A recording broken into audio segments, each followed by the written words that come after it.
전에 열왕기 상하 물고기 그림 했잖아요. 그리고 처음에 했을 때 뭐 열왕기 상하는 중요하다 이거 생각나죠? 열왕기 상하는 중요하다. 왜 중요하다고 그랬죠?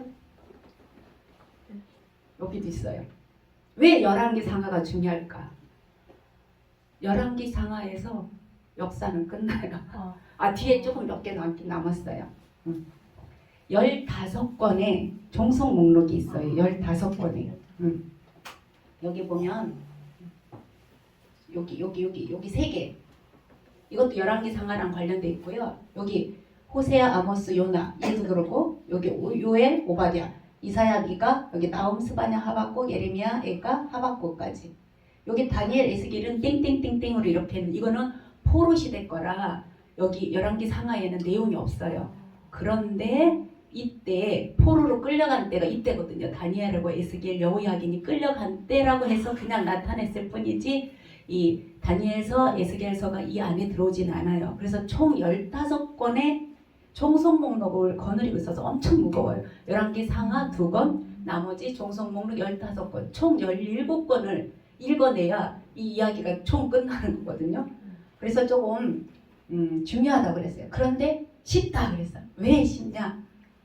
이 열왕기 사가를 쓴 사가의 관점만 알면 쉽다고 그랬는데 여기 관점이 여기에 나와 있어요. 여기 보면 이게 솔로몬부터 이렇게 나눠지잖아요. 그리고 요 북쪽이 이쪽인데 굵게 돼 있고 땡땡땡 내려와서 여기까지 굵게 돼 있어요. 요 밑에는 남쪽인데 별로 쓴 게 없어요. 열왕기 상하서는 이 북쪽 위주로 써 있어요. 북쪽 위주. 그리고 북쪽이 망하니까 쓸 게 없잖아요. 그래서 남유다를 조금 건드렸어요. 그래서 열왕기 상하는 중요한데 15권의 종속 목록이 딸려 있고 쉬운데 관점에 따라서 적었어요. 그러니까 다 적지 않았어요. 안 중요한 사람은 그냥 간단하게 배경 처리하고 중요한 사람만 적었어요. 중요한 사람. 어디에 중요하냐면 이스라엘이 왜 망했을까에 중요한 사람만 적었어요. 그래서 우리가 왕들이 되게 많은데 여기에 누가 왕만 있냐면 아합 왕만 아합 왕 앞에가 아합 왕이 한 4대에 걸쳐서 왕했고요. 아합을 끝낸 왕이 누구냐면 예후예요. 예후의 왕조가 한 5대까지 하고 그래서 여기 예후하고 아합밖에 여기가 없어요. 아합과 관련된 사람이 엘리야, 엘리사, 하사엘 이런 왕들 얘기가 조금 나오는 것을 볼 수가 있거든요. 우리가 지난 시간에 했던 거 물고기를 표현했잖아요. 여기 솔로몬까지 통일왕국 머리 부분, 머리, 몸통, 꼬리 부분이에요. 머리 부분에는 솔로몬 이야기와 남북이 분열되는 이야기, 몸통 부분은 아합 이야기까지가 지난 시간에 했고 오늘 시간은 망하는 이야기인데 여기 북이스라엘의 멸망과 남유다의 멸망 나왔는데 아수르도 망하고 바벨론도 망하는 이야기인데 오늘은 남유다도 안 해요. 시간이 너무 많이 잡아가지고 북이스라엘이 왜 망했는가 이것만 하니까 시간이 좀 간단해요. 그래서 오늘은 북이스라엘의 멸망에 관해서만 같이 보도록 하겠습니다. 이 이스라엘의 망하는 이야기의 흐름을 6가지로 나누면 이렇게 되거든요. 어떻게 되냐면 여기 첫 번째 이렇게 한번 여기 잠언, 전도, 아가서, 호세아, 아모스, 요나, 요엘, 오바댜는 몸통까지 발생한 그 서신서고요. 서신서가 아니라 여기는 시가서고 여기는 예언서예요. 자, 이번에는 여기 부분 할 건데 이 부분에 보면은 북이스라엘이 망했다고 그랬잖아요. 북이스라엘 망한 이야기를 한번 할 건데 어느 나라가 등장했냐면 여기 아수르라고 등장했어요. 이 아수르가 북이스라엘을 멸망시켜요. 자, 첫 번째 오늘 망하는 이야기 전체 다 할 거예요. 그 다음에 북이스라엘 망하는 것만 살짝 하고 끝날 거거든요. 이 망하는 이야기의 첫 번째는 북이스라엘이 아수르한테 망했네. 이게 이제 1번이에요. 그러고 났더니 북이스라엘이 망했으니까 이제 더 이상 역사를 써내려 갈래야 써내려 갈 수가 없어요. 나라가 망했어. 그래서 어떻게 하냐면 여기 보면 굵은 선이 지나가죠. 검은색이. 이렇게 주인공을 북이스라엘에서 남유다로 바꿔버려요. 역사 이 사가가. 그래서 열왕기 하에 이 유다 역사가 조금 나오는 거예요. 그리고 두 번째가 열왕기 사가가 북이스라엘에서 남유다의 주인공을 바꿔버렸네 이거예요. 세 번째 남유다에 와보니까 지금 누가 나타났어요? 어느 왕? 히스기야. 우리가 잘 알고 있는 히스기야가 북이스라엘이 망했는데 그래도 남유다는 히스기야가 왕 노릇하고 있어요. 그러니까 하나님의 나라가 이어지니까 이 사가가 어떻게 해야 돼요? 그쪽 가서 또 써내려가야지. 그래서 남유다에 와보니까 히스기야가 왕이네. 이게 세 번째 이야기고요. 그 다음 네 번째로는 아수르가 북이스라엘을 멸망시켰는데 남유다라고 그냥 놔두겠어요? 이제 남유다에 와서 이제 괴롭히는 거야. 그러니까 아수르의 시달림을 받은 왕이 누구냐면 이 히스기야 왕이에요.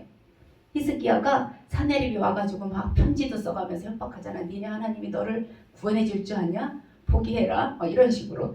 그래서 아수르가 히스기야 때 아수르가 등장한다 생각하시면 되고요. 이 아수르가 결국은 이 신흥 바벨론한테 망해요.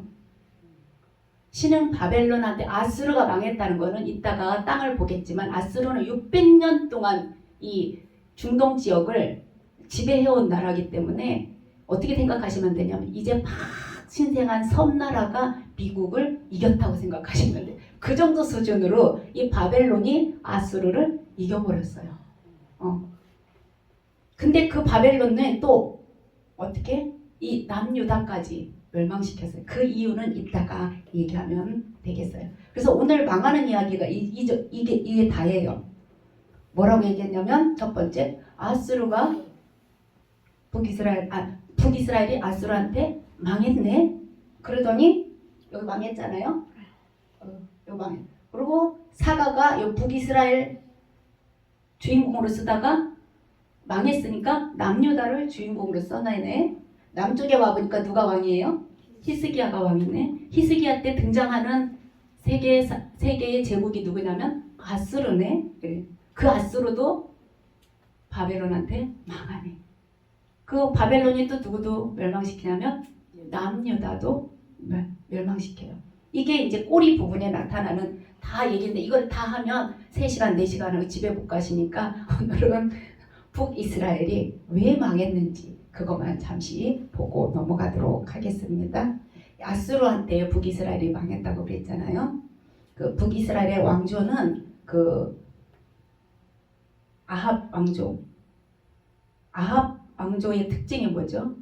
북이스라엘이 멸망한 원인이 아합 때문이라 그랬어요. 아합의 죄 때문에.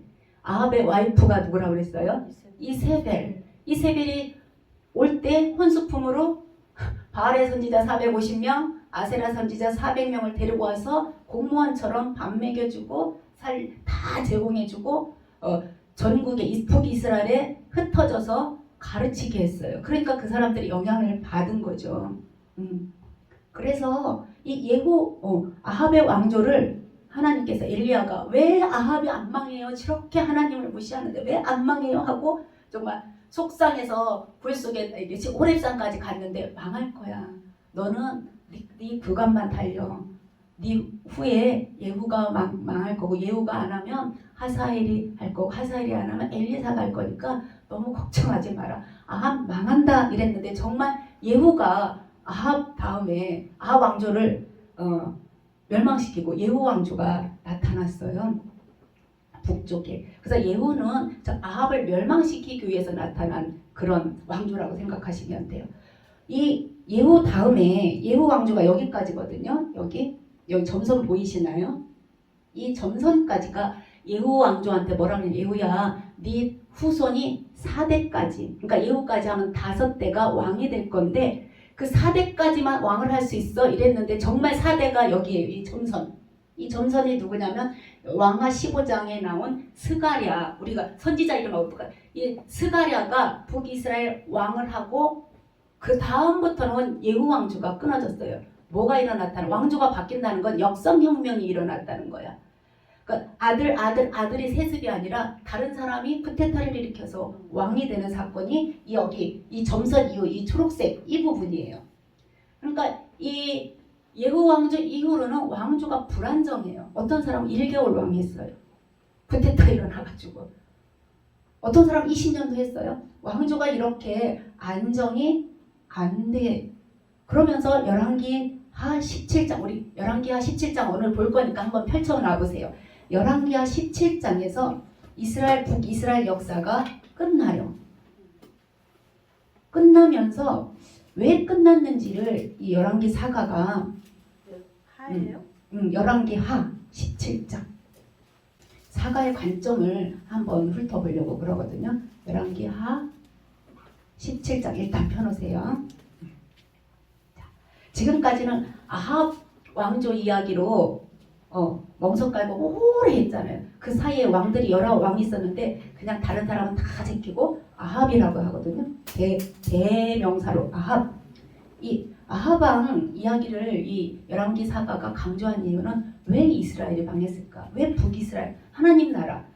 여로보암한테도 뭐라고 그랬냐면 네가 내 법을 지키면 내가 네 나라를 견고하게 하리라 했는데 지금 여로보암이 그거를 어떻게 했어요? 안 지켰기 때문에 지금 아합의 길로 이렇게 가거든요. 결국은 아합 왕조를 이렇게 강조하는 건 왜 이스라엘이 망했는지 그거를 말하고 싶은 건데 이 사가의 관점을 보면 일단은 아수르한테 북이스라엘이 망했어요. 우리 열왕기하 17장은 정말 중요한 장이거든요. 이스라엘이 망하는 장이에요. 한번 살펴볼게요. 눈으로 보세요. 일단 열왕기하 17장 위에 제목이 뭐라고 적혀 있어요? 열왕기하 17장 위에는 이스라엘 왕 호세아. 이스라엘 왕 호세아라고 적혀 있죠. 이스라엘 왕 호세아라고 적혀 있는데 여기 1절에 보면 저도 좀 펼게요. 열왕기하 17장 호세아가 이스라엘의 마지막 왕이에요. 열왕기하 17장 1절에 이렇게 쭉 보면 뭐라 그랬냐면 두 번째 줄에 호세아가 사마리아에서 이스라엘 왕이 되었다. 일단 호세아가 이스라엘 왕이 되었어요. 2절을 한번 볼게요. 2절 보면 여호와께서 보시기에 악을 행하였으나 이 호세아 얘기예요. 다만 그 전 이스라엘 여러 왕들과 같이 아니하였더라 그랬어요. 그럼 그 전에 왕들과 같이는 안 했지만 악을 행했다고 평가를 했어요. 3절에 보니까 아스로 왕이 올라와가지고 호세아를 그러니까 북이스라엘을 침범하니까 그의 종이 돼가지고 조공을 바쳤다 이렇게 돼 있어요. 일단 이때부터 이스라엘이 멸망의 길로 가고 있는 거죠. 4절에 보니까 뭐라고 되냐면 지금 아수르한테 조공을 바치는데 4절은 아수르를 배반하고 애굽왕 소에게 돌아섰어요. 이 호세아가 조공을 바쳤다는 건 나는 당신의 종입니다 라고 했는데 아수르한테 조공 바치다가 그것을 멈추고 애굽의 종으로 내가 애굽을 섬기겠노라고 선택을 했더니 5절에 아수르 왕이 화났죠. 올라왔어요. 올라와가지고 그곳을 3년간 에워쌌더라 이랬어요. 어디를 에워쌌겠어요? 사마리아 성을 에워쌌어요. 그리고 6절, 우리 6절은 같이 읽어볼게요. 이게 애굽 이스라엘이 망하는 장면이에요. 자, 시작. 호세아 제9년에 아수르 왕이 사마리아를 점령하고 이스라엘 사람을 사로잡아 아수르로 끌어다가 고산 강가에 있는 할라와 하볼과 메대와 사람 여러 골에 두었더라. 이렇게 돼 있어요. 열왕기하 17장 6절에 호세아 제9년에 아수르 왕이 와가지고 사마리아를 점령하고 이스라엘 사람들을 끌고 갔다. 근데 그 장소가 고산강가 할라 하볼 메대 사람의 골이다 이렇게 했는데 하루아침에 망한 게 아니고요. 북이스라엘이 제가 조사를 해보니까 한 10년 전에 아수르가 여기 제가 일단은 보여줄게요. 사마리아가 여기 있잖아요. 근데 10년 전쯤에 무슨 일이 있었냐면 아수르 왕이 여기 갈릴리 지역 이게 사마리아 북쪽이 갈릴리거든요. 그리고 여기 요단 동편 이게 파란색 요단강이에요. 요단 동편을 아수르 왕이 점령을 해버렸어요. 북이스라엘 땅을. 그럼 남은 건 어디냐? 이 사마리아만 남았다는 거예요. 이 사마리아만 간신히 버티고 있었거든요. 근데 이 북쪽이 막히고 동쪽이 막히고 사마리아 성 수도 하나만 간신히 명맥을 이어가고 있는 상황으로 10년을 버틴 거예요. 북이스라엘이. 여기서는 뭐라고 나왔냐면 왜 사람이 움직일 수 없는데 살아있는 걸 식물인간이라고 하는 것처럼 식물 국가 상태로 이 북이스라엘이 이렇게 버티고 있었어요. 그런데 이 북이스라엘의 호세아가 아수르가 그렇게 이렇게 점령하고 막고 있으니까 안 되겠다. 애굽으로 이제하자 해가지고 애굽한테 도움을 요청하면서 조공을 바쳤어요. 그런데 애굽이 군사적인 도움을 하나도 안 줬어요. 애굽도 자기한테 유리해야 뭔가를 도와줄 것 같은데 하나도 안 주고 완전히 고립된 상태예요. 그러니까 북쪽은 아수르가 다, 동쪽도 아수르가, 북쪽 갈릴리도 아수르가, 밑에는 남유다에다가 애굽이 있어요. 그러니까 이 북이스라엘이 살아있는 건 지금 사마리아 성 하나 갔다. 그래서 역대기에 보면 지금 여기에는 안 나오잖아요. 근데 역대상하에 보면 무슨 일이 있냐면 성안이 얼마나 극심했는지 아이들을 삶아 먹는데 오늘은 내 아이 삶아 먹고 내일은 네 아이 삶아 먹자. 이게 이 사람들의 그 3년 동안 10년 동안 그렇게 고립돼 있는 데다가 마지막으로 3년을 성을 완전히 고립해 버렸으니까 성으로 들어오는 모든 물자가 차단이 됐어요. 그러니까 버티다 안 되니까 이제 사람까지 먹는 이런 상황이 벌어져. 그리고 또 그러잖아요. 밖에 나갈 수도 없고 누가 도와주러 오는 사람도 없고 소식도 없고 하면 이 고립감에 이 두려움이 너무 심한 그런 상태가 지금 무슨 상태냐면 이 사마리아 성의 상태라는 거예요. 우리는 그냥 전쟁 나서 먹을 게 없어서 먹었나 보다 했는데 이런 고립감과 이런 외로움과 이런 불안함이 극도로 다한 상태가 지금 어디 상태냐면 이 사마리아 상태예요. 그런데 호세아 6년에 와가지고 9년에 어떻게 했냐면 완전히 멸망시켜 버렸어요. 그리고 여기에 살고 있는 사람을 어디 파란색 한번 보시죠. 이 선이 이 사마리아 사람들이 이게 북이스라엘 사람들이 끌려간 그 노선이거든요. 이 선이 여기 고산 우리 금방 읽은 고산강가 할라 하볼 요 메대까지 여기까지 끌고 가가지고 거기다가 이 북이스라엘 사람들을 살게끔 한 거예요. 그러고 나서는 가만히 있지 않고 또 어떻게 했냐. 자기네 나라 사람들 있잖아요. 여기 빨간색 하맛, 아와, 스발와임, 여기 바벨론 이 구다에 살고 있는 자기 나라 사람들을 데려다가 어디에다 놨냐? 이 사마리아에다가 놨어요. 그러니까 이스라엘 사람들은 자기네 아수르 땅 흩어져 놓고 자기네 나라 사람들은 여기 사마리아에다 갖다 놓고 혜택을 주는 거죠. 만약에 힘든 사람들이 내 땅이 하나도 없는 사람들한테 내가 가면 너한테 먹을 거 주고 땅 주고 집 줄게. 그럼 움직일 사람 있을 거 아니야. 옛날 일제시대가 그러지 않았을까 싶은데 이 나라도 이렇게 해가지고 여기다가 데려다가 놨어요. 이 지도 잘 보세요. 한번 기억해 놓으세요. 사마리아에서 끌어다가 고산강가 할라 하볼 메대에다가 흩어놓고 거기에 살고 있는 바벨론, 구다, 하맛, 아와, 스바라임 사람들을 사마리아에다가 놨어요. 이것이 왜 이렇게 중요하냐면 나중에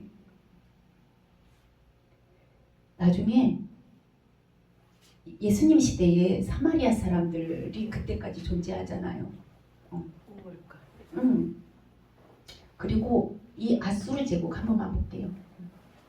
이 북방 이스라엘을 멸망시킨 이 북이스라엘을 멸망시킨 이 아수르 사람들이 얼마나 지독했냐면요. 우리 얼굴 밖으로 튀어나온 부분, 귀, 코 이런 걸 잘라요. 포로들을. 그리고 눈도 빼요. 그런데다가 더 기가 막힌 건 사람들의 피부를 벗기는 거예요. 아수르 나라가 왜 그러냐면 너희 사람들한테 본복이에요. 그리고 자기가 정복한 그 성읍 앞에는 사람들 뼈 있잖아요. 죽은 사람들 뼈를 탑처럼 쌓아놨다는 거예요. 역사적으로. 너희도 나한테 순종 안 하면 너희도 이렇게 코 자를 거고 여기 튀어나온 부분 코 자르고 조용히 살고 싶었어요. 여기 한번 보세요. 아수르 제국이 이 정도로 커요. 지금은 아직은 어디에 있냐면 여기 남유다가 이제 멸망 안 당한 상황이에요. 근데 이 아수르가 북이스라엘을 멸망시켰는데 남유다쯤은 아무것도 아니에요. 아수르의 목표는 어디냐면 이집트 여기까지 먹고 싶은 거예요. 나중에 먹었는데 지금은 아직 안 먹었거든요. 그러니까 이집트하고 아수르랑 늘 싸워. 아수르는 자꾸 밑으로 내려오려고 그러고 이집트는 자꾸 위로 올라가려고. 다음 시간에는 이집트가 올라가는 장면이 보이거든요. 그 사이에 누가 있어요? 남유다가 껴있는 거야.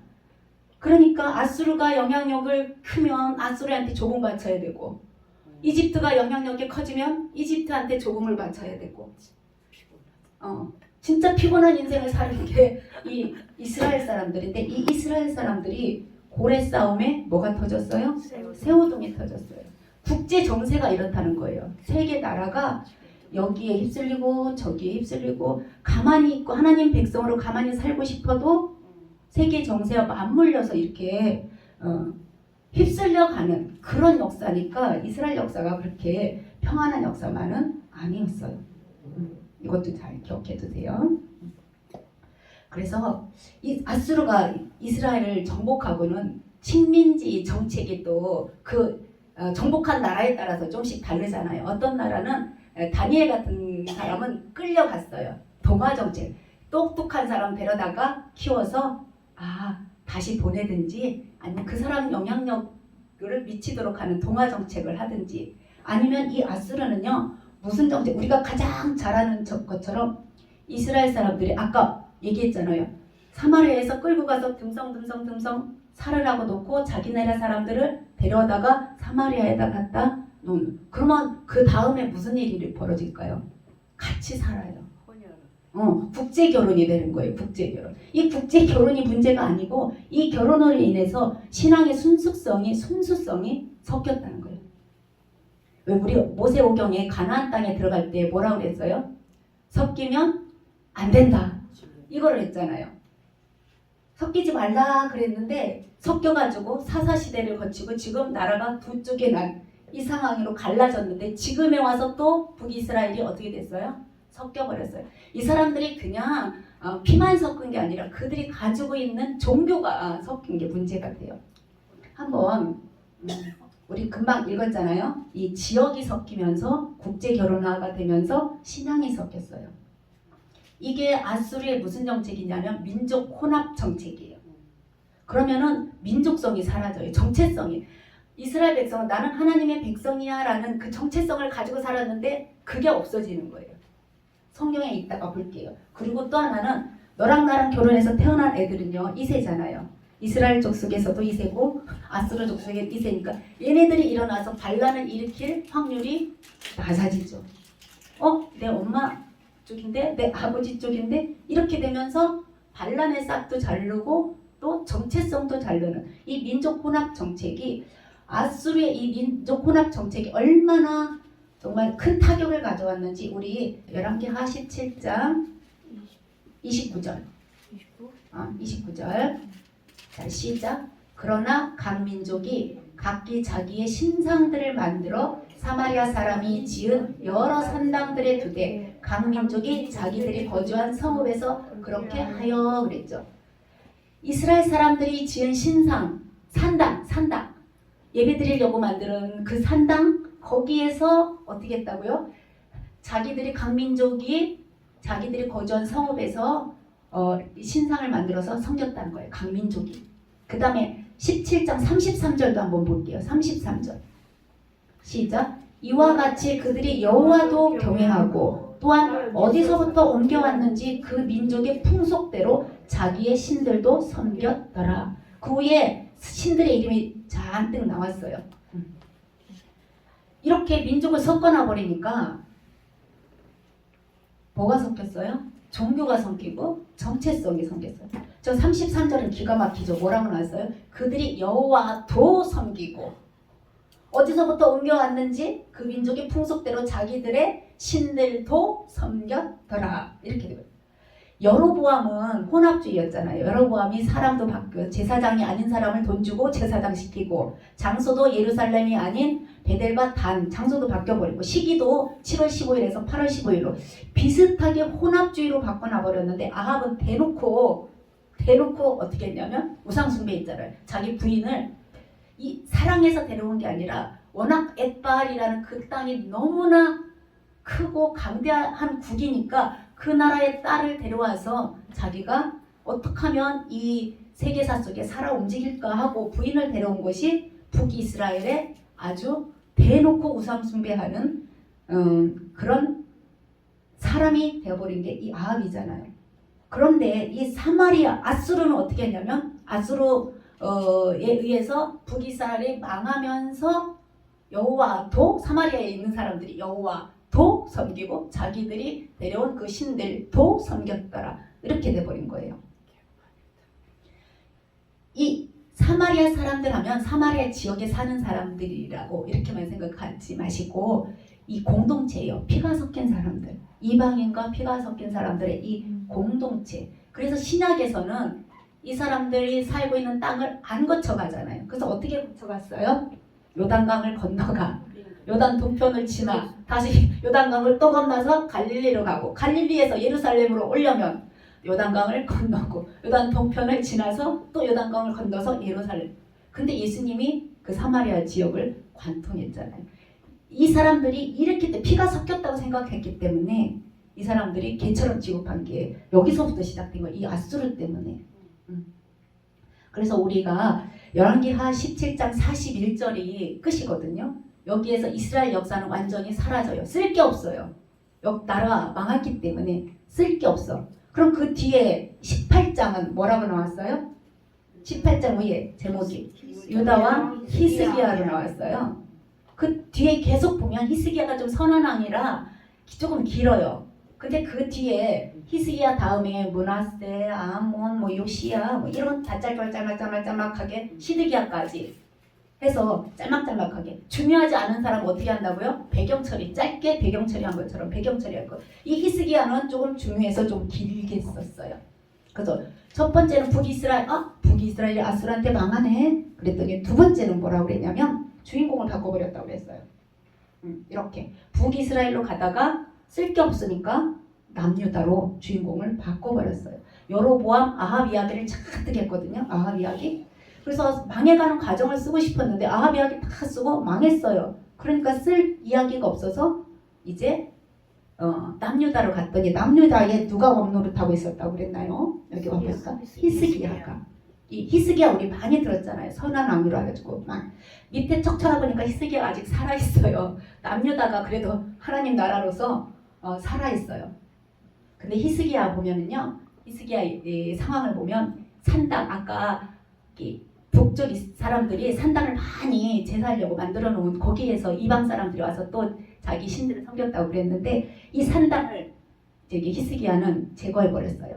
그리고 만들어 놓은 우상들 깨뜨려 버리고 아세라 목상도 찍어 버리고 그리고 모세 시대에 만드는 노뱀 있잖아요.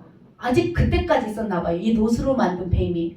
사람들이 그거를 섬기니까 히스기야가 그 노뱀도 부셔버렸어요. 그리고 야 이거 노조각이야 하면서 느후수단이라는 야 이거 노조각이야 이거 섬길 대상이 아니야 이렇게 하는 게 히스기야고요. 성경에 보니까 지금까지 하나님을 의지한 사람이 이 히스기야 전에도 없었고 후에도 없었더라. 히스기야가 그만큼 하나님을 의지했다고 성경에 써 있고요. 아수르가 쳐들어왔다고 그랬잖아요. 아수르한테 시달리는 시기잖아요. 여기가 아수르. 이렇게 아수르가 히스기야 때도 나타났어요. 히스기야 4년 내에 그 북쪽을 쳤거든요. 그리고 히스기야 6년에 북쪽이 망했어요. 그러니까 히스기야는 아수르가 북쪽을 어떻게 멸망시켰는지 다 본 상태예요.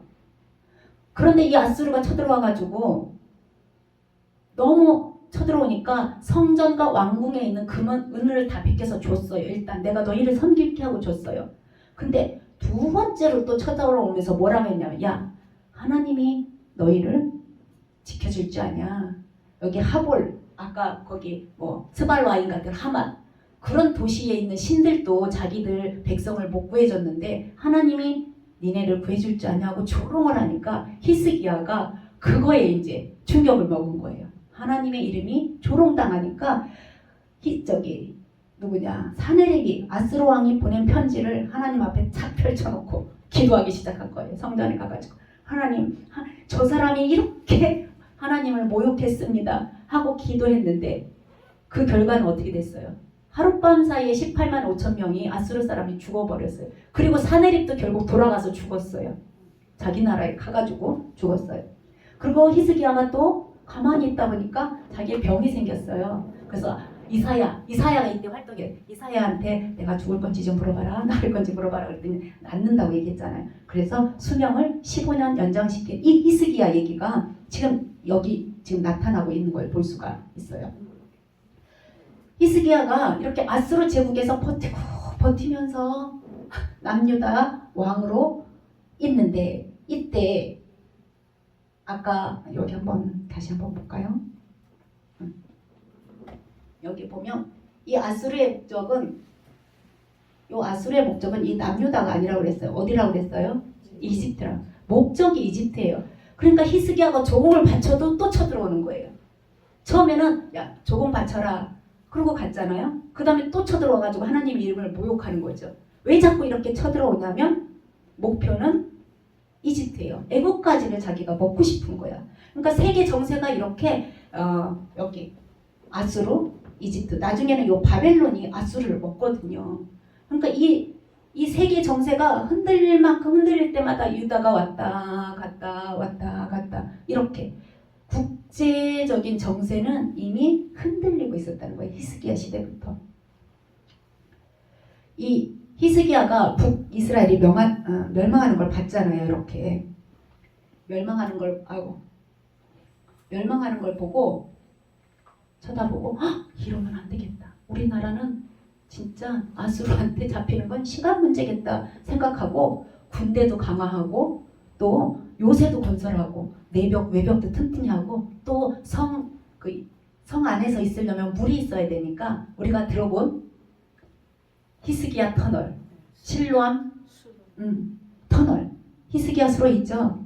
그 수로를 파가지고 물을 성 안으로 끌어들이는 작업까지 이 히스기야가 해요. 어떻게든지 나라가 살기를 바래서 하는데 그 아수르에 시달려가지고 스트레스를 너무 많이 받았나 봐요. 히스기야가 죽어요. 그럼 그 아들이 누구냐면 우리가 잘 아는 여기 나오죠. 우리가 잘 아는 정말 슬픈 아들 므낫세가 왕이 돼요. 우리 므낫세 하면 좀 유명하잖아요. 55년 동안 이 나라를 치리했어요. 근데 더 중요한 건 그냥 그렇게 길게 정치를 하면 괜찮은데 남방 유다 역사상 가장 대표적인 우상 정치가가 이 바로 므낫세예요. 그러니까 우상 축제 55년 동안 우상 축제만 했다고 생각하시면 돼요. 더 기가 막힌 건 므낫세가 12살에 왕이 되거든요. 히스기야가 몇 년을 연장받았어요. 수명을 15년. 그럼 그 15년 연장받은 사이에 누가 태어난 거야? 므낫세가 태어난 거예요. 참 하나님의 계획은 어디에 있는지 모르지만 이 므낫세가 남방 유다 역사상 가장 우상을 많이 섬긴 그 왕이 바로 이 왕이에요.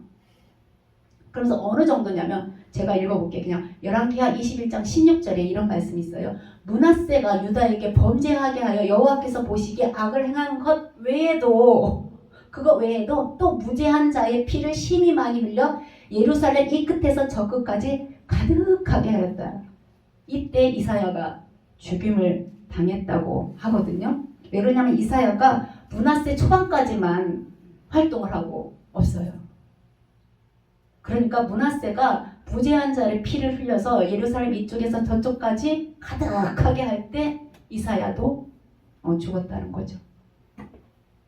자, 북쪽의 대표적인 우상 숭배자가 누구였었죠? 아합. 얘 때문에 북이 망했는데 지금 남쪽은 또 누구 때문에 망하게 생겼어요? 므낫세 때문에 망한다고 지금 이 열왕기 사가가 기록하고 있는 거예요. 어느 정도냐면 제가 그냥 읽을게요. 열왕기하 23장 26절에 이는 므낫세가 여호와를 경노하게 한 그 모든 경로 때문에 유대를 향하여 내리신 그 진노를 돌이키지 않았다. 이렇게 표현하고 있어요. 그래서 열왕기하 24장에도 뭐라고 했냐면 이 모든 일이 유다에게 임한 것은 여호와의 말씀대로 그들이 자기 앞에서 물리치고자 하심이니 그들을 유다를 그러니까 멸망시키고자 하는 것인데 그거는 므낫세에 지은 모든 죄 때문이다. 이렇게 표현하고 있어요. 북은 아합 때문에 그랬고 남쪽은 이 므낫세 때문에. 근데 이게 어디서부터 왔겠어요? 이세벨, 그죠? 그의 딸 아달랴. 아합, 이세벨, 아달랴, 본하세까지 그 여호람 시대에 여호람이 아합의 사위였잖아요. 그때 오염된 게 계속 그러니까 죄의 오염은 나는 괜찮아 버틸 수 있어 이건 아니라는 거죠.